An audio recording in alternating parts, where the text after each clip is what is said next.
bonjour.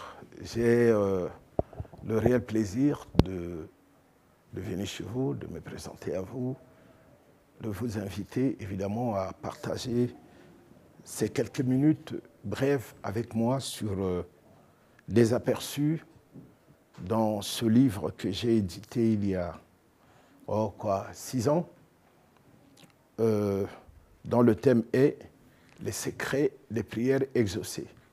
Et donc là, je vais choisir un chapitre que je vais partager le contenu avec vous de manière succincte pendant une quinzaine de minutes et nous aurons un autre épisode pour la suite. Alors, j'aimerais parler sur les armes du chrétien parce que le Christ lui-même nous a parlé qu'il y a un voleur qui est connu, qui a un nom, qui a une identité, qui a un mode opératoire, qui s'appelle le diable. Ses alliés sont les démons, les occultistes, les sorciers qui travaillent pour lui d'une certaine manière. Et lui, il est l'adversaire autoproclamé contre nous. Et comme il est adversaire autoproclamé contre Dieu, de fait, tous ceux qui s'approprient le nom de Dieu, tous ceux qui gravitent autour de Dieu deviennent sa cible. C'est comme ça qu'il s'en prend aux enfants de Dieu parce que Dieu notre Père l'a bouté en touche.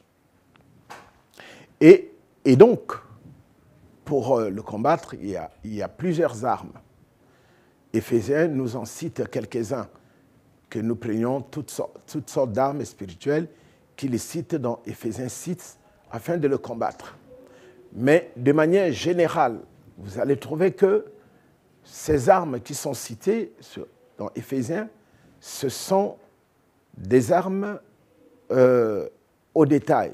Je m'explique. Quand vous êtes dans l'armée, il y a ce qu'on appelle l'armée des terres, l'armée de l'air, il y a les fantassins, il y a l'artillerie. Toutes ces armes-là font partie des armes de combat. Et puis après, vous avez des armes spécifiques. Évidemment, de manière générale, il y a des armes que Dieu a données aux chrétiens, que moi j'intitule les armes du chrétien. Il y en a 4. Et c'est des groupes d'armes à l'intérieur desquels il y a plusieurs types d'armes. Et parmi ces armes du chrétien, la première arme, c'est le nom de Jésus.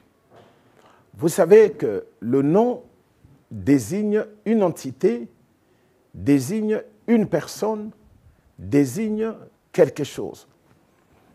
Et nous savons que pour chaque parent, l'idéal d'un père, c'est que son nom soit pérennisé et que son nom soit respecté de par les actes que ses enfants vont poser. Et Dieu envoyait donc Jésus sur cette terre avec un nom. Voyez-vous, lui ont dit qu'un enfant nous est né, nous est donné, un fils nous est né et il porte un nom. Ce nom, c'est Emmanuel. Et puis finalement, quand cet enfant, ce fils qui nous est donné, vient dans le monde, son père biologique lui a attribué un nom. C'est ce nom, le nom de Jésus, ce nom par lequel il est connu de tout le monde, le nom par lequel la Bible le décrit chaque jour. Quand Dieu a invité Moïse à la montagne du Sinaï, la première des choses, de la curiosité de sa question, c'était de connaître son nom. Et même quand un autre serviteur de Dieu que nous connaissons est apparu, l'ange lui est apparu, évidemment Samson. Samson a demandé à l'ange, « Comment tu t'appelles ?» Et l'ange lui a dit, « il s'appelle merveilleux. Donc, généralement, ces noms qui sont donnés étaient des attributs. Voyez-vous, Dieu, l'ange de l'Éternel qui est apparu à Samson, a dit à Samson qu'il est merveilleux. Évidemment, Dieu est merveilleux. Le merveilleux, c'est celui qui accomplit des merveilles. Donc, en ce moment-là, lorsque je suis dans une situation où je viens de voir la gloire, la manifestation de Dieu, j'adore le Dieu qui fait et qui accomplit des merveilles. Lorsque je vais m'attendre à une opération particulière de la part du Seigneur, j'invoque le Dieu qui accomplit les merveilles. Lorsque ensuite Moïse a été convié instinctivement, sans le savoir, parce que lui croyait immigrer sur la montagne en train de paître le troupeau, mais au fond, c'était le plan de Dieu de l'orienter vers cette partie de la montagne afin qu'il puisse le rencontrer. C'est pour cette raison que pour chaque enfant de Dieu qui invoque le nom de Dieu, tout ce que nous faisons comme mouvement n'est pas l'objet du hasard, mais cela obéit de fois à un plan divin. Aussi, avant de faire quoi que ce soit, la Bible dit, avant toute chose, faites des prières. Et quand nous faisons des prières avant toute chose, nous donnons donc la possibilité au rendez-vous de destinée de s'aligner sur notre parcours. Et quand Moïse s'est retrouvé donc devant cette personne, devant ce buisson ardent où une voix lui parlait, Moïse aussi a voulu savoir, mais bon, d'accord, tu m'envoies vers mes frères, leur dire que tu m'es apparu et que tu m'envoies les délivrer, mais ils vont me demander ton nom. Comment tu t'appelles? Il s'est révélé à Moïse, je suis. Voyez-vous? Donc, à chaque personne, il se révèle ainsi. Et nous voyons que avec Abraham, il se révèle comme le Tout-Puissant. Et à chaque serviteur, il se révèle ainsi. Donc, lorsqu'il doit se présenter à Moïse, il dit, je suis le Dieu de ton père Abraham, je suis le Dieu de ton père Isaac, je suis le Dieu de ton père Jacob. Moïse se souvient, mais cela n'a pas empêché Moïse de dire, d'accord, pour les besoins de l'histoire, évidemment, tu es le Dieu de mes patriarches, de mes aïeux, mais quel est ton nom? Quand ils vont me demander, tu t'appelles comment? Parce que chaque Dieu a un nom. Et chaque nom transporte une puissance, une influence, une force. Chaque chose qui a un nom porte la personnalité, la notoriété de ce nom-là. Donc, quand vous êtes dans un parking et que l'on cite le nom d'une voiture, vous savez que chaque nom a sa place, n'est-ce pas, dans le rayonnement des catégories de voitures. Donc, quelqu'un qui vient vous dire, bon, moi je viens récupérer ma 205, et un autre qui dit, moi je viens récupérer ma Lamborghini. Ce nom-là déjà peut décapiter le système de pensée des gens. Vous voyez? Donc, le nom est un argument important. Les démons, voyez-vous, Jacques dit que les démons croient en Dieu, mais ils tremblent. Ils tremblent devant quoi? Ils tremblent devant Dieu et devant le nom. Quand on cite le nom de Jésus, les puissances des ténèbres sont ébranlées. Voyez-vous? Et Ésaïe 50, verset 10 dit, « Quiconque marche dans l'obscurité et manque de lumière, qui se confie au nom de l'Éternel et qu'il s'appuie sur son Dieu. » Voyez-vous? Et Ésaïe, à son temps, au chapitre 26, verset 13, va dire, « Éternel notre Dieu, d'autres maîtres que toi ont dominé sur nous, mais c'est grâce à toi seul que nous invoquons ton nom. » Voyez-vous? Donc, ce n'était pas donné à n'importe qui de connaître le nom de Dieu et de l'invoquer. Et quand Ésaïe a compris cela, il a dit, d'autres seigneurs ont régné sur nous.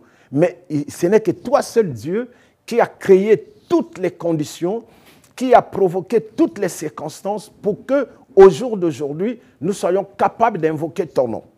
C'était une particularité. Et plus tard, qu'est-ce que Jésus fait? Jésus vient maintenant pour que quiconque puisse invoquer le nom du Seigneur, qu'il soit sauvé.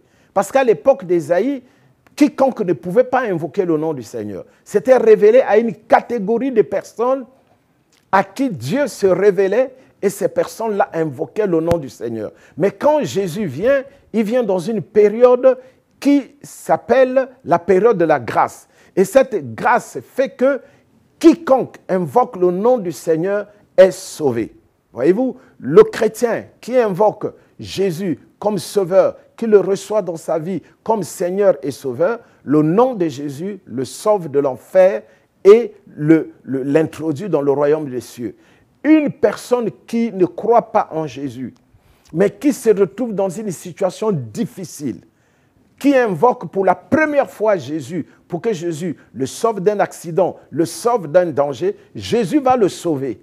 Parce que quand Jésus est venu, Jésus ne guérissait pas que les gens qu'il avait reçus. Non, il guérissait tous ceux qui venaient à lui, avec toutes leurs maladies. Il guérissait, et puis ces personnes-là elles-mêmes choisissaient s'il fallait continuer à suivre Jésus ou pas. Donc le nom de Jésus, c'est le nom qui sauve. Et nous savons que dans le mot « sauver », il y a la guérison, il y a la délivrance, il y a la restauration, il y a la bénédiction. Donc celui qui invoque le nom du Seigneur, il est sauvé, c'est-à-dire qu'il passe de la mort à la vie, il échappe à la destination de l'enfer, il devient enfant de Dieu et membre du royaume des cieux. En même temps, quand la personne est en danger, il peut invoquer le nom de Jésus, Jésus le sauve ou le délivre du danger. Cela est possible, même pour quelqu'un qui a cru en Jésus seulement aujourd'hui. Cela est possible pour toute personne qui ne croit pas en Jésus, mais qui, à un moment de la vie, qu'il soit bouddhiste, qu'il soit musulman, qu'il soit athée, qu'il soit païen, configuré dans je ne sais pas quelle catégorie, le jour où tu te retrouves en difficulté, tu dis finalement, j'entends parler de ce nom de Jésus. Jésus, sauve-moi. Et qu'est-ce qu'il fait? Jésus le sauve. Parce que c'est le nom qui sauve. Parce qu'il est écrit, quiconque invoquera le nom du Seigneur sera sauvé. Et vous et moi, nous faisons partie de ces quiconque. Quiconque est à l'hôpital, quiconque est malade, quiconque est perturbé, quiconque est déchu de sa nationalité, quiconque est perturbé dans ses émotions, quiconque sent la menace dans son couple, peut invoquer le nom du Seigneur et le Seigneur va le sauver. C'est pour cette raison que vous et moi qui venez de me suivre, nous allons invoquer le nom du Seigneur ensemble afin qu'il vous sauve. Et si vous êtes d'accord avec moi, prions. Seigneur Jésus-Christ, je te prie pour ces personnes qui sont en face de moi et qui ont l'oreille attentive à ces instants. Qui qu'il soit, où qu'il soit, quoi qu'il se passe dans sa vie, tu as dit, quiconque invoquera le nom du Seigneur sera sauvé. Seigneur, ils sont nombreux, mais moi et cette personne qui veut t'invoquer, nous unissons notre foi. Et je te prie, au son de ma voix, que cette personne soit exaucée et qu'elle soit sauvée. Quelle que soit la situation difficile qu'elle traverse, quelle que soit la précarité, quelle que soit la difficulté, le degré, Père éternel, de la dégradation de sa vie, de la maladie, Seigneur, qu'il invoque ton nom et qu'il soit sauvé. Maintenant, permets-moi de t'invoquer dans leur vie, dans ma vie. Que le nom de Jésus, qui brise tous les paramètres programmés par l'ennemi, définis par les puissances des ténèbres, que le nom de Jésus te guérisse, que le nom de Jésus te libère, que le nom de Jésus te restaure, que le nom de Jésus te relève. Sois béni, fortifié là où tu m'entends, au nom de Jésus. Amen.